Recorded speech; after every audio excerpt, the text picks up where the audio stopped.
sepinter-pinter apapun kalian, tapi kalau males itu nggak ada obatnya, pasti nggak akan maju.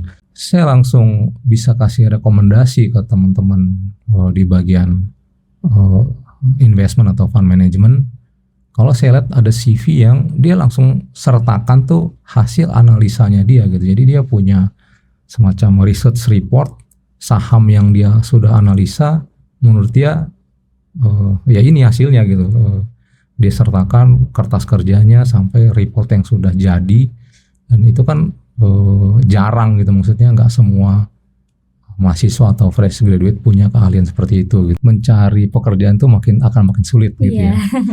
Jadi tentu tidak mudah untuk masuk ke industri ini. Makanya kalau memang punya minat, harus disiapkan keahlian yang tidak semuanya peers atau teman-teman kita miliki gitu. Makanya jangan terpaku dengan pelajaran yang ada di kampus gitu. Jadi harus siapkan yang kita lebih gitu. Jadi kalau saya selalu kasih semangat ke adik-adik mahasiswa gitu ya, ya harus belajar di luar dari comfort zone. Jadi harus mau belajar coding misalkan, harus punya kemampuan analisa data dan lain-lain, yang memiliki kemampuan untuk melakukan analisa saham gitu. Jadi pilih aja saham apa yang mau dianalisa dan cari cara untuk bisa dari analisa sampai menghasilkan namanya research report. Nah kalau punya itu, saya rasa waktu apply sertakan gitu hasil analisa. Kalau bisa lebih dari satu, tentu itu calon employer bisa lebih senang. Dan dalam 3 bulan apakah bisa gitu?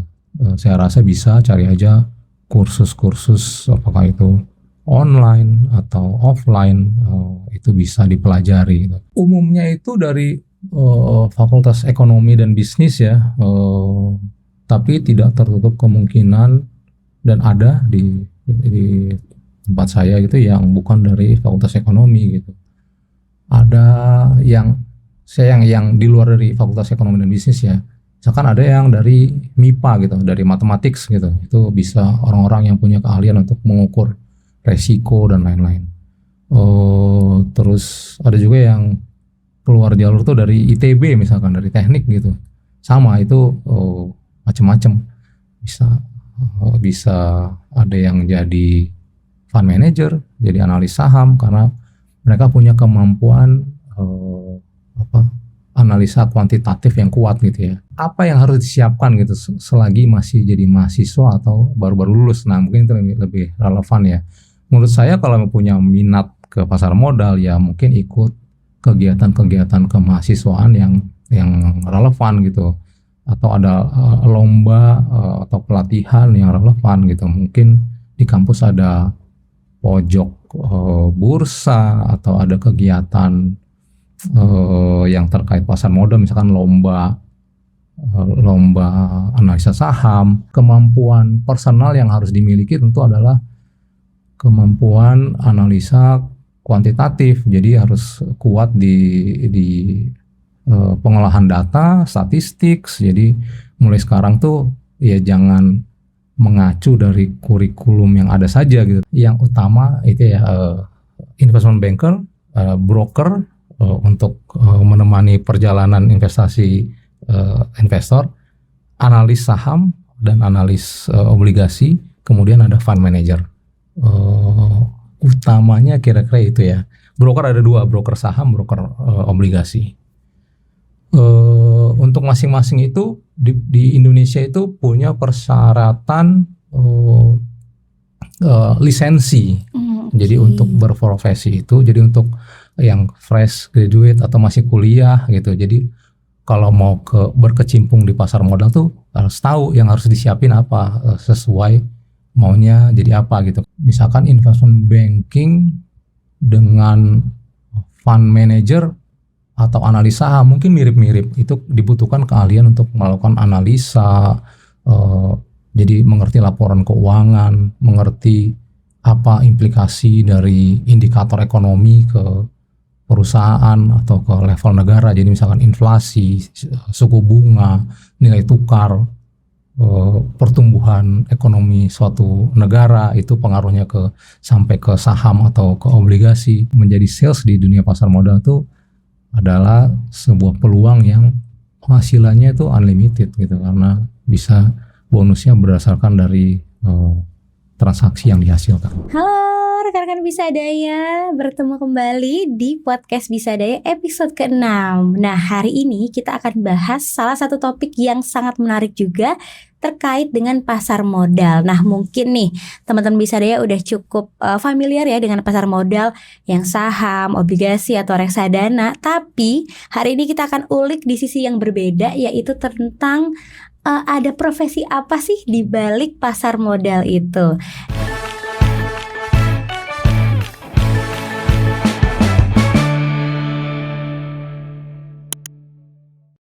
Nah, untuk pembahasan profesi pasar modal ini, di podcast Bisadaya kali ini kita sudah kedatangan Bapak Hendra Wijaya Harahap, Direktur PT Trimegah Asset Management. Selamat siang Pak Hendra. Selamat siang. Bagaimana kabar Bapak siang hari ini? Alhamdulillah sehat. Alhamdulillah baik. Baik Pak Hendra, terima kasih sebenarnya sudah meluangkan waktunya Bapak untuk bergabung di podcast Bisadaya episode kali ini. Terima kasih. Mungkin untuk memulai boleh kita berkenalan dulu ya Pak. Baik. Sambil mengenalkan ke rekan-rekan yang lain di Bisadaya. Mungkin boleh diceritakan nih Pak, kurang lebihnya latar belakang karir Bapak saat ini seperti apa. Silakan Bapak. Karir saya saat ini, sekarang saya direktur di PT Trimegah Asset Management, perusahaan yang mengelola reksadana. Reksadana itu adalah kumpulan dana dari masyarakat yang kita kelola dengan cara membeli instrumen-instrumen pasar modal, saham, obligasi, dan lain-lain. Sebelum di Trimegah Asset Management, saya di Trimegah Securities di bagian strategi. Sebelumnya lagi saya lama di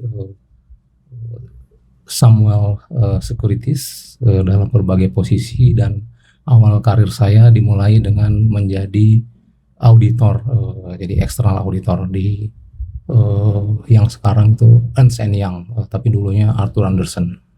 Oh baik, berarti memang kalau didengar tadi dari latar belakang karir Bapak memang sudah cukup lama bernaung di dunia pasar modal ini ya Pak, sekuritas ini ya kurang lebihnya. Iya, dari tahun 1999. Wah, sudah sangat sudah sangat lama sekali, lumayan, bahkan kayak belum lahir Pak di tahun itu ya. Bapak sudah masuk ke dunia itu ternyata. Kalau gitu mungkin ada yang menarik nih, saya juga penasaran Pak. Kira-kira kalau misalnya boleh flashback, apa yang membuat Bapak tertarik nih masuk ke industri ini sampai saat ini? Sebenarnya mungkin karena tidak sengaja, mungkin tidak terlalu direncanakan. Jadi setelah saya lulus kuliah, posisi yang waktu itu ada tawaran pekerjaan adalah menjadi auditor. Dan setelah saya 2 tahun lebih, ternyata ada posisi yang ditawarkan, ada teman yang memberitahu ada lowongan di perusahaan sekuritas, dan saya tertarik karena memang masih relate ya, nyambung. Jadi saya apply dan ternyata diterima. Tapi saya nggak terlalu merencanakan sebenarnya dari lulus mau ke pasar modal gitu. Oh baik, berarti tapi kalau udah tahu Bapak latar belakang pendidikannya apa Pak waktu itu? Saya dulu jurusan akuntansi di Fakultas Ekonomi dan Bisnis Universitas Indonesia. Oke, berarti dari ketika lulus langsung mencoba industri ini dan ternyata cocok ya Pak sampai sekarang? Ternyata cocok terus-terusan, tidak pindah ke industri lain. Oke baik Pak, nah kalau misalnya kita bicara tentang pasar modal gitu ya Pak, mungkin banyak teman-teman Bisadaya yang belum familiar juga nih Pak terkait pasar modal. Mungkin termasuk saya juga yang masih minim nih pengetahuannya itu apa. Nah, kalau mungkin boleh dijelaskan lagi Pak secara singkat gitu ya, secara bahasa yang bisa mudah dimengerti juga gitu untuk teman-teman bisa daya. Kira-kira kalau pasar modal itu seperti apa sih Pak? Baik, saya juga waktu baru lulus bahkan sampai kerja beberapa tahun saya tidak terlalu ngerti ya pasar modal itu apa sih sebenarnya gitu. Tapi ya setelah mendalami ini puluhan tahun, intinya pasar modal itu ya namanya pasar ya adalah tempat bertemunya antara pihak yang membutuhkan modal dengan investor yang memiliki modal gitu. Jadi di satu negara kalau pasar modalnya kuat itu pertumbuhan atau ekonominya akan semakin bagus. Karena apa? Karena pihak yang membutuhkan modal yaitu perusahaan-perusahaan dan pemerintah kadang-kadang sering membutuhkan mengumpulkan modal dari masyarakat, itu punya pasar yang sudah terstruktur yang rapi sehingga gampang untuk bertemu gitu yang memiliki modal yaitu investor dengan yang memerlukan, which is pemerintah dan perusahaan. Yang memiliki modal itu orang pribadi dan juga perusahaan yang memiliki kelebihan dana. Jadi intinya pasar modal itu tempat bertemunya yang memerlukan dana dan yang memiliki dana. Kira-kira itu. Oke, nah kalau bidangnya sendiri nih Pak di dalam pasar modal mungkin yang lebih sering terdengar di masyarakat termasuk saya itu kan trading ya Pak. Nah, apakah trading itu adalah komponen utama di pasar modal atau ternyata ada hal lain yang mungkin belum banyak orang ketahui nih Pak? Mungkin dari awalnya ya, tentu tadi bertemunya pemodal dengan yang memerlukan modal. Tentunya yang pertama adalah bagaimana perusahaan pertama kali masuk yang membutuhkan dana ini masuk pasar modal, yaitu melalui penerbitan surat utang atau listed atau IPO ke pasar saham. Jadi jalurnya perusahaan yang memerlukan dana itu masuk pasar modal ada dua utamanya ya, melalui berhutang ke investor dengan cara menerbitkan namanya obligasi atau surat utang, atau mencatatkan sahamnya di pasar modal yang melalui IPO namanya initial public offering, di mana pemilik modal itu membeli saham perusahaan publik namanya. Nah, yang pertama berperan, jadi belum masuk trading nih, adalah itu namanya pasar primer, primary market, yaitu tercatatnya dulu perusahaan ke pasar modal melalui, kalau di perusahaan sekuritas itu namanya ada divisi investment banking. Jadi mereka yang mengurusi bagaimana perusahaan supaya tercatat di bursa saham atau bursa obligasi. Nah, itu yang pertama kali. Setelah saham atau obligasinya tercatat di pasar modal, ada namanya pasar sekunder, di mana instrumen yang tadi sudah diterbitkan di pasar primer diperdagangkan di pasar sekunder. Disitulah trading saham. Jadi orang yang pertama kali beli saham perusahaan publik, dia kalau perlu uang, dia bisa jual untuk investor lain membeli di pasar sekunder. Nah, itu yang lebih populer di sisi tradingnya gitu. Padahal tidak akan bisa ada trading kalau belum ada pencatatan yang awal gitu. Nah, fungsi yang lain yang terkait adalah orang-orang yang namanya analis pasar modal. Yang analis, kalau analis saham dia menganalisa nih saham tertentu, apakah nilai di pasar itu wajar atau sebenarnya nilainya di bawah yang harga wajar menurut analisanya, sehingga ada rekomendasi saham ini beli, jual, atau hold, ditahan aja gitu. Nah, itu namanya ada analis saham. Saya waktu karir saya setelah jadi auditor jadi analis saham waktu itu. Berarti cukup banyak sebetulnya di luar dari trading yang kita ketahui ya Pak ya. Yes, kalau fungsi trading itu yang berperan namanya broker. Jadi fungsi pekerja di industri pasar modal itu namanya broker, itu yang memberikan, yang berhubungan dengan nasabah. Nasabah di pasar modal ini kan ada dua jenis ya, institusi yaitu perusahaan-perusahaan yang punya dana lebih dan perorangan. Nah, perorangan sekarang banyak itu lewat online, jadi lewat lewat handphone tradingnya. Tapi kalau zaman dulu itu masih lewat broker, jadi telepon broker untuk beli jual saham. Kalau sekarang bisa langsung pakai aplikasi gitu ya. Tapi untuk nasabah perusahaan masih banyak yang memerlukan jasa orang-orang yang namanya broker, yang bisa diskusi dulu atau ada rekomendasi kebutuhan perusahaan seperti apa gitu. Tapi kalau sekarang yang populer kan lewat aplikasi ya untuk trading. Oke, nah kalau yang dari barusan penjelasan Bapak kan ke-mention nih Pak beberapa profesi yang ada di lingkup pasar modal ini tadi, seperti broker, ada analis gitu ya Pak.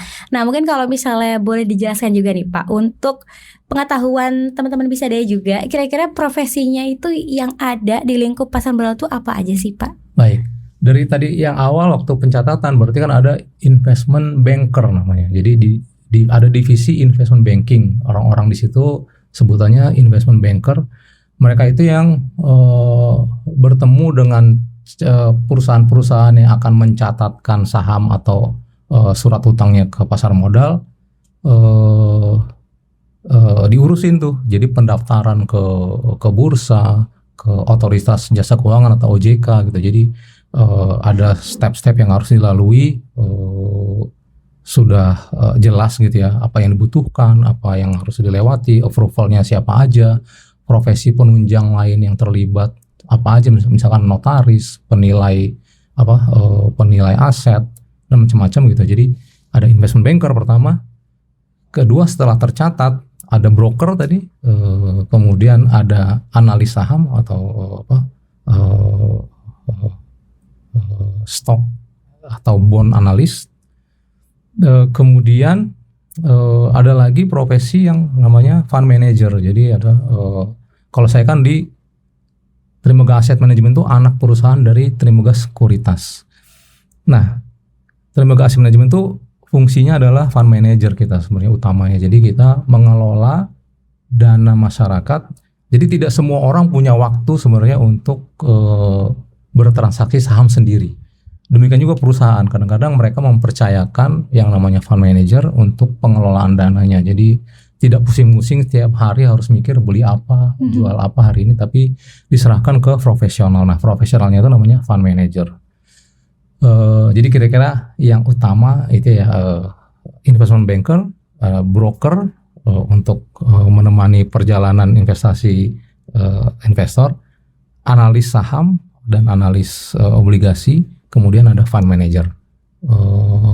Utamanya kira-kira itu ya. Broker ada dua, broker saham, broker obligasi. Untuk masing-masing itu di Indonesia itu punya persyaratan lisensi.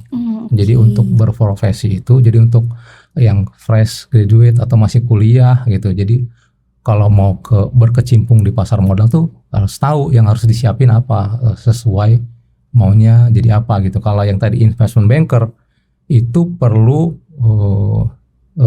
ada namanya lisensi wakil penjamin emisi efek, jadi WPEE. Kemudian untuk broker ada wakil perantara perdagangan efek, WPPE. Kemudian untuk yang analis saham dan fund manager ada wakil manajer investasi. Kemudian untuk bagian penjualan, kalau menjual reksadana ada namanya wakil agen penjual efek reksadana atau WAPER. Nah, jadi ada, ini bisa nanti kalau terlalu di sini susah ingatnya, nanti Google aja apa saja lisensi yang diperlukan untuk bekerja di pasar modal. Nah, itu ada ujiannya, ada juga lembaga-lembaga training atau kursus yang bisa mempersiapkan diri terlebih dahulu untuk supaya bisa lulus lisensi ini gitu. Jadi ada syarat-syaratnya sih. Kalau punya lisensi ini lebih punya chance untuk bekerja di industri pasar modal. Oke, nah tapi kalau dari kurang lebih 4-5 profesi tadi ya Pak, itu apakah masing-masing dalam arti memang dalam posisi yang sama atau berjenjang masing-masingnya Kalau misalnya ada yang minat nih dari teman-teman fresh grad mau ke sana gitu. Ini sebenarnya bisa aja orang, misalkan ada 4 atau 5 orang yang berbeda gitu, nggak mesti masuk ke satu posisi dulu untuk bisa ke posisi lainnya, bisa ke mana aja gitu. Jadi sebenarnya sama-sama aja gitu. Bisa memilih apa yang sesuai peminatan atau keahliannya gitu. Tentu keahliannya beda-beda ya. Kalau yang misalkan investment banking dengan fund manager atau analisa saham mungkin mirip-mirip. Itu dibutuhkan keahlian untuk melakukan analisa, jadi mengerti laporan keuangan, mengerti apa implikasi dari indikator ekonomi ke perusahaan atau ke level negara. Jadi misalkan inflasi, suku bunga, nilai tukar, pertumbuhan ekonomi suatu negara itu pengaruhnya sampai ke saham atau ke obligasi. Nah itu mirip-mirip tuh keahlian atau keahlian dasar yang dibutuhkan untuk investment banker, analis saham, fund manager untuk awal-awal karir gitu ya. Yang untuk broker ada bedanya. Jadi ada kebutuhan, kemampuan mungkin interpersonal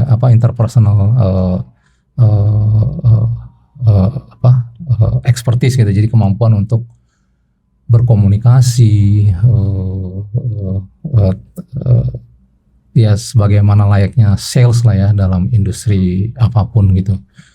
Tentu kalau yang di bagian tadi investment banking, fund manager dan analis saham, tentu juga kalau punya keahlian yang itu juga makin memperkuat gitu. Tapi kalau yang broker lebih dibutuhkan siapa interpersonal relationship. Karena mungkin broker ini salah satu posisi yang sering berkomunikasi juga ya Pak, mungkin dengan klien kah atau dengan pihak-pihak tertentu yang membutuhkan terkait saham ini gitu ya. Yes. Nah kalau misalnya mungkin masih di terkait profesi tadi Pak, kalau dari beberapa macam profesi itu kira-kira yang kalau boleh dijelasin terkait pressure-nya nih Pak atau tantangan dari masing-masing profesinya nih supaya teman-teman bisa ada juga ada gambaran gitu untuk memilih mana sih yang lebih bisa mereka arungi mungkin di ke depan karirnya gitu. Oke. Semuanya punya challenge masing-masing gitu ya. Jadi kalau pertama mungkin untuk broker itu tentu challenge-nya ada target penjualan. Jadi bagaimana mendapatkan revenue gitu, transaksi dari nasabah. Tentu itu perlu keahlian khusus gitu, bagaimana meyakinkan nasabah untuk bertransaksi yang tentu menguntungkan buat nasabah gitu. Untuk yang lain challenge-nya misalkan investment banking gitu, tentu adalah banyak sekali hal-hal terkait deadline gitu. Jadi untuk melakukan proses IPO itu tentu ada tanggal-tanggal tertentu yang harus dipenuhi gitu, target-target tertentu gitu. Jadi itu pressure-nya ada deadline. Jadi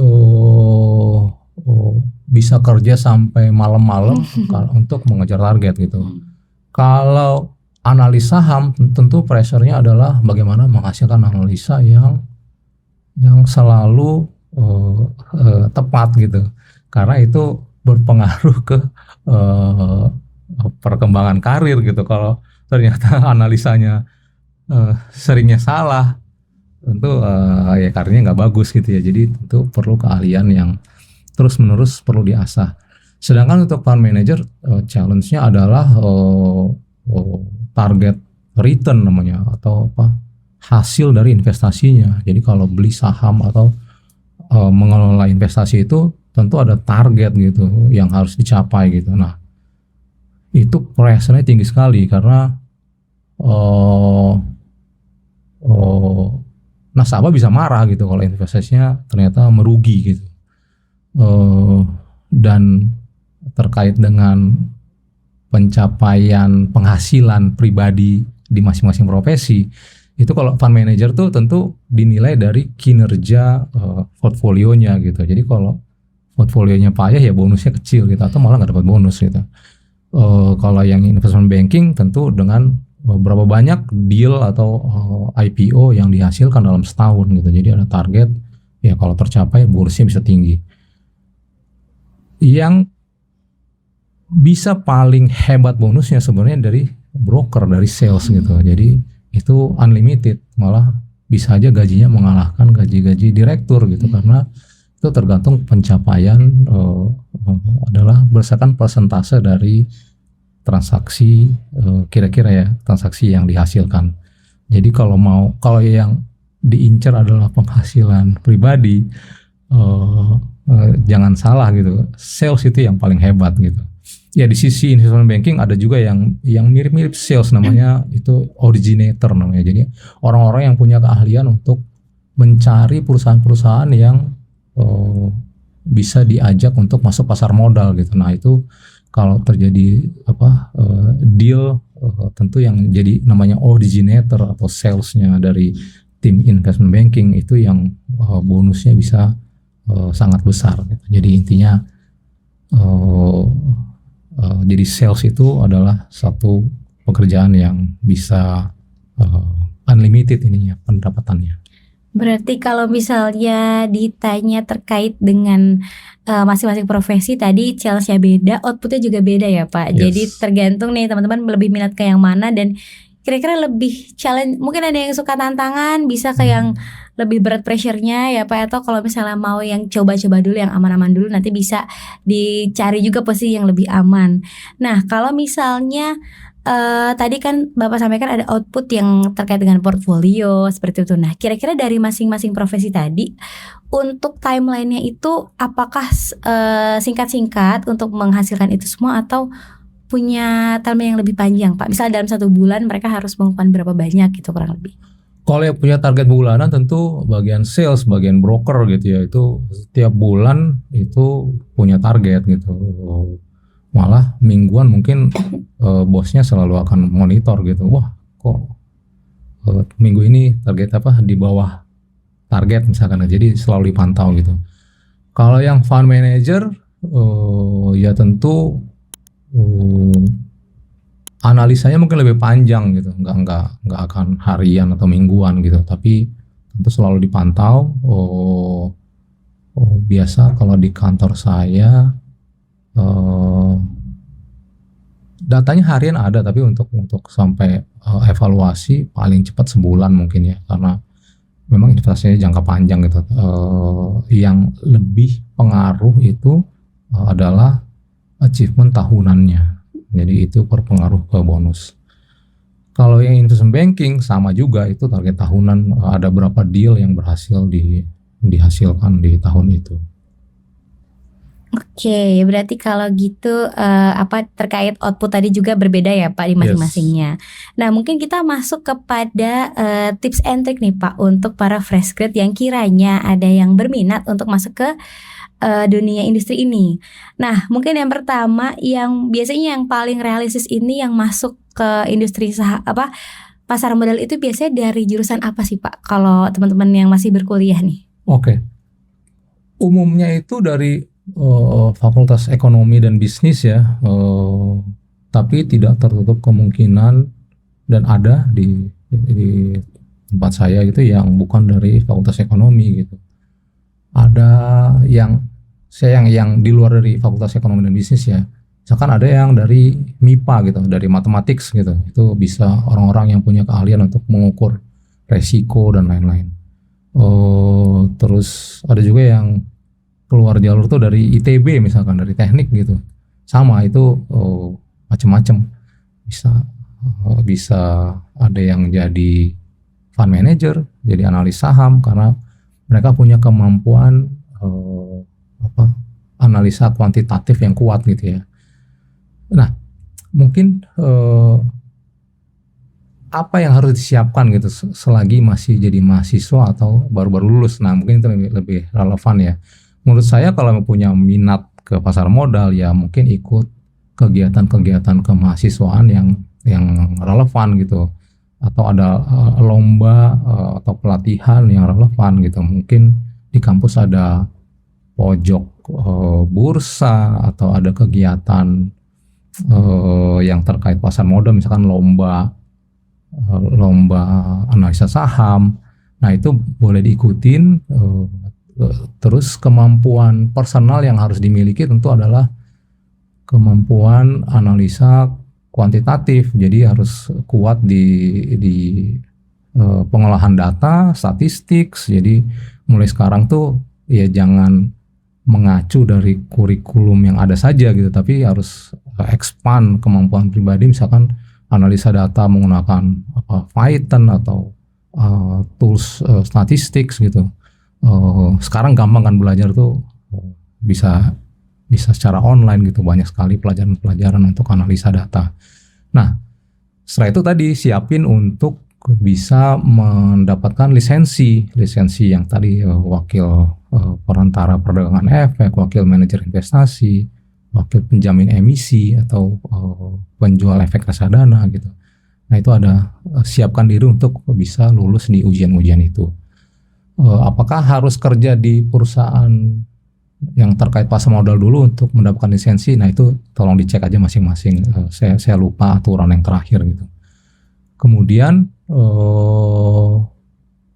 kalau bisa selagi masih kuliah magang gitu, magang di perusahaan yang terkait pasar modal. Jadi cari cara untuk mendapatkan posisi magang sebagai analis saham, sebagai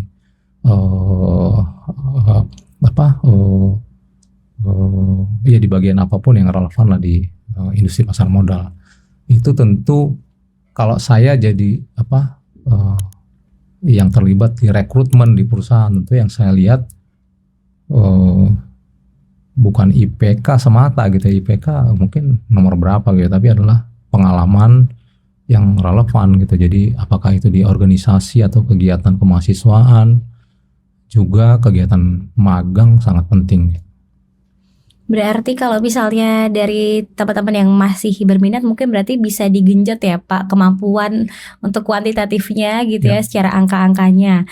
Nah kira-kira kalau misalnya dari fresh grade yang baru mau terjun nih Pak, nah ketika dia mau masuk magang gitu kan ya, itu apakah biasanya langsung diarahkan ke, maksudnya tas sehari-harinya mereka, apakah langsung diarahkan ke tas yang langsung kena nih ke misal kayak broker langsung mengarahkan ke nasabah atau apa, atau biasanya ada step by stepnya gitu kalau intern? Biasa posisi magang, ini pengalaman saya di Trimegah ya, itu yang dibuka bukan untuk broker tapi bisa di investment banking atau di analis saham, bisa di bagian riset ekonomi misalkan, juga di bagian fund management, tapi tentu yang masih sifatnya basic ya. Jadi biasanya contohnya kalau analis di bagian analisa saham gitu, pasti diarahkan untuk mulai mengumpulkan data-data yang diperlukan untuk analisa saham, kemudian bagaimana membuat permodelan untuk proyeksi laporan keuangan yang dengan begitu dapat melakukan proyeksi harga sahamnya gitu. Jadi diarahkan untuk pengumpulan data, data itu angka-angka atau berita-berita terkait ekonomi dan perusahaan gitu. Nah itu yang menjadi dasar untuk membuat satu model proyeksi laporan keuangan, kira-kira itu. Kalau yang di investment banking bisa juga itu diarahkan untuk tahu proses tahapan-tahapan perusahaan dari awal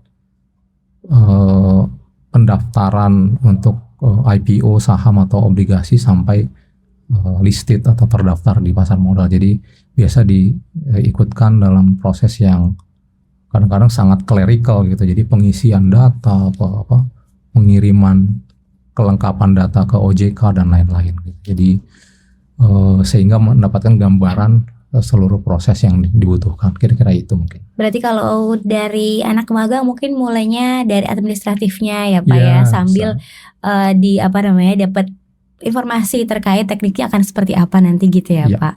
Nah kalau misalnya dari skill nih Pak, kira-kira skill apa sih yang harus mereka punya dan siapkan untuk bisa survive di industri ini? Ya itu kalau yang tadi terkait dengan fungsi-fungsi analisa saham, pengelolaan investasi atau investment banking, tentu adalah diperlukan kemampuan analisa data. Jadi analisa kuantitatif dengan, kalau zaman dulu saya toolsnya terbatas di Microsoft Excel gitu ya, tapi kalau sekarang sudah canggih, sudah banyak, bisa Python, bisa tools-tools statistik gitu. Jadi sekarang sudah banyak yang bisa digunakan. Tapi intinya adalah pengolahan data, dan tentu yang lebih penting dari pengolahan data adalah interpretasi dari data yang kita sudah olah gitu. Itu yang bagian terkait analis investment banking atau fund manager. Tapi untuk yang sales ya tentu lebih luas lagi gitu, kemampuan interpersonal, mungkin perlu disiapin pelatihan yang sifatnya ya mungkin terkait dengan leadership gitu, atau pengembangan kemampuan komunikasi dan lain-lain. Oke, berarti kalau misalnya dari mungkin lingkungan Bapak gitu selama menjadi direktur di Trimegah Asset ini, kira-kira seberapa besar sih Pak peluang seorang fresh graduate bisa tembus ke industri ini gitu? Ya, terus terang mungkin yang harus disiapkan untuk sekarang para mahasiswa dan fresh graduate adalah kedepannya itu, sekarang dan kedepannya sepertinya mencari pekerjaan itu akan makin sulit gitu ya. Jadi tentu tidak mudah untuk masuk ke industri ini.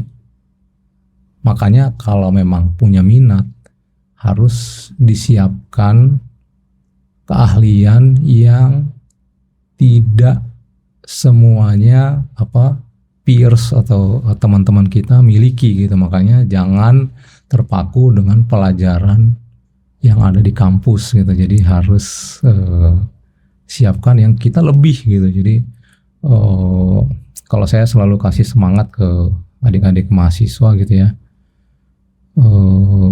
ya harus belajar di luar dari comfort zone. Jadi harus mau belajar coding misalkan, harus punya kemampuan analisa data dan lain-lain yang tidak dimiliki oleh teman-teman pada umumnya. Dengan begitu ya tentu akan dilirik oleh employer gitu. Contoh yang paling saya pernah lihat gitu ya, saya langsung bisa kasih rekomendasi ke teman-teman di bagian investment atau fund management. Kalau saya lihat ada CV yang dia langsung sertakan tuh hasil analisanya dia gitu. Jadi dia punya semacam research report saham yang dia sudah analisa.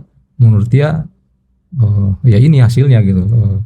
Dia sertakan kertas kerjanya sampai report yang sudah jadi, dan itu kan jarang gitu, maksudnya nggak semua mahasiswa atau fresh graduate punya keahlian seperti itu gitu. Jadi harus punya keahlian yang calon employer bisa ngeliat, wah ini udah bisa langsung kerja nih gitu. Seperti itu kira-kira. Berarti mungkin ketika sudah mendekati kelulusan sudah kalau misalnya hanya memahami secara teori belum cukup ya Pak ya. Yeah. Jadi harus mulai belajar praktikalnya seperti apa secara langsung terkait dunia kerja di industri ini gitu ya Pak ya. Yeah. Oke, nah kalau misalnya mungkin dari Bapak ada tips singkat nih Pak, kira-kira kalau misalnya teman-teman fresh grad ini punya waktu misal 3 bulan gitu untuk persiapan. Nah kira-kira kalau dari Bapak satu persatu apa yang harus mereka siapkan kalau dalam waktu 3 bulan mendekati kelulusan? Ya, mungkin yang paling praktikal adalah memiliki kemampuan untuk melakukan analisa saham gitu. Jadi pilih aja saham apa yang mau dianalisa dan cari cara untuk bisa dari analisa sampai menghasilkan namanya research report. Nah, kalau punya itu saya rasa waktu apply sertakan gitu hasil analisa. Kalau bisa lebih dari satu, tentu itu calon employer bisa lebih senang. Dan dalam 3 bulan apakah bisa gitu? Saya rasa bisa. Cari aja kursus-kursus, apakah itu online atau offline, itu bisa dipelajari gitu. Intinya kalau saya kan tadi masuk pasar modal tahun 1999, saat itu susah sekali untuk belajar gitu. Jadi harus punya drive untuk belajar sendiri, dari buku, dari mana-mana gitu. Kalau sekarang tuh gampang sekali, banyak online course, banyak materi-materi yang gratis. Jadi kalau sekarang itu tidak menjadi pintar itu lebih karena kurangnya kemauan dari diri sendiri gitu. Jadi kalau ada kemauan sekarang itu banyak sekali tempat belajar. Oke, mungkin 2 pesan terakhir ya Pak. Mungkin yang pesan terakhir yang pertama nih Pak, apakah ada gitu misunderstanding dari orang-orang luar, mungkin orang-orang awam terkait profesi di pasar modal yang Bapak ingin coba luruskan gitu, kalau misalnya ada, apakah dari ekspektasinya atau mungkin terkait job desk-nya atau apa, mungkin kalau ada Pak. Mungkin yang kurang diketahui adalah sebenarnya fungsi sales di industri pasar modal yang tidak terlalu diketahui gitu. Jadi orang selalu kepikirannya jadi analis saham, jadi fund manager gitu. Tapi sebenarnya yang juga dibutuhkan, sangat dibutuhkan adalah fungsi sales. Jadi misalkan di tempat saya Trimegah Asset Management, itu mungkin yang populer adalah jadi fund manager gitu. Tapi sebenarnya kita sejago-jagonya tim pengelola reksadana kita gitu, investment kita itu, kalau tidak diketahui pihak luar tuh ya gak ada gunanya gitu. Nah, fungsi sales ini adalah bagaimana menyebarluaskan keahlian kita sehingga banyak investor yang mau berinvestasi lewat kita gitu. Nah, itu fungsi sales ini yang kurang populer menurut saya di kalangan mahasiswa atau fresh graduate, terutama yang di lulusan dari Fakultas Ekonomi dan Bisnis gitu. Jadi harus terbuka juga pandangannya bahwa menjadi sales di dunia pasar modal itu adalah sebuah peluang yang penghasilannya itu unlimited gitu, karena bisa bonusnya berdasarkan dari transaksi yang dihasilkan. Baik, mungkin teman-teman bisa dicatat nih untuk posisi sales, karena mungkin belum terlalu populer, jadi peluangnya juga mungkin lebih besar ya Pak dibandingkan posisi yang lainnya mungkin ya. Nah, bisa dicatat teman-teman untuk mulai karir di industri ini. Nah, mungkin untuk pesan yang terakhir Pak, mungkin dari Bapak, apakah ada pesan yang ingin disampaikan kepada teman-teman Bisadaya, baik itu karir khusus di industri pasar modal ataupun untuk pesan di karir yang lainnya? Silakan Bapak. Ya, saya rasa tadi itu yang paling penting baik itu pasar modal atau yang lainnya adalah kemauan kita untuk terus belajar, tidak hanya di apa yang diajarkan di kampus gitu, tapi kita harus mencari sendiri apa saja yang dibutuhkan untuk dunia kerja gitu, karena kurikulum di kampus kadang-kadang terlambat mengantisipasi perkembangan di dunia kerja. Contohnya kemampuan terkait AI gitu, itu yang sekarang lagi populer di dunia kerja gitu, tapi mungkin di kampus belum banyak menyentuh area itu gitu. Nah, tentu harus belajar sendiri gitu, dan itu sebenarnya tidak susah gitu, materinya banyak bertebaran di internet. tapi yang susah itu adalah kemampuan dari diri kita untuk explore dan expand keahlian kita gitu. Jadi kalau tadi saya bilang mencari kerja akan selalu susah, tapi kalau kita punya keahlian yang tepat, ya jangan-jangan kita bukan mencari kerja, tapi malah kita menciptakan lapangan kerja karena kita bisa jadi businessman. Kalau kita pintar-pintar gitu, punya keahlian yang tidak semua orang punya. Yang dibutuhkan adalah sebenarnya kemauan, kerajinan, Motivasi ya Pak. motivasi. Jadi sepinter-pinter apapun kalian, tapi kalau males itu nggak ada obatnya, pasti nggak akan maju. Tapi kalau punya keahlian kepintaran yang biasa-biasa aja, tapi kalau punya drive, punya semangat, motivasi, itu kalian bisa kemana-mana, industri apapun bisa diraih. Jadi modal awalnya itu kemauan dan motivasi ya Pak, Yes. tentu ya, baru nanti akan membuka jalan-jalan yang lainnya gitu ya Pak, untuk Yeah. pribadi-pribadi teman-teman bisa daya nih nantinya. Baik Pak Hendra, terima kasih banyak, kita sudah berada di penghujung podcast di episode ke-6 Bisa Daya ini. Terima kasih banyak Bapak sudah hadir dan juga berbagi banyak sekali insight yang tentunya bermanfaat ya untuk teman-teman bisa daya nantinya untuk berkarir nih, baik di industri pasar modal atau yang lainnya. Nah itu dia teman-teman bisa daya untuk podcast episode ke-6 ini terkait dengan profesi pasar modal. Jangan lupa diulas kembali kira-kira apa sih yang masih kurang gitu ya, mungkin yang lagi ada di momen persiapan menuju industri ini. Terima kasih banyak Pak Hendra atas waktunya. Thanks for having me. Thank you. Terima kasih Bapak. Sampai jumpa teman-teman di episode selanjutnya. Dadah.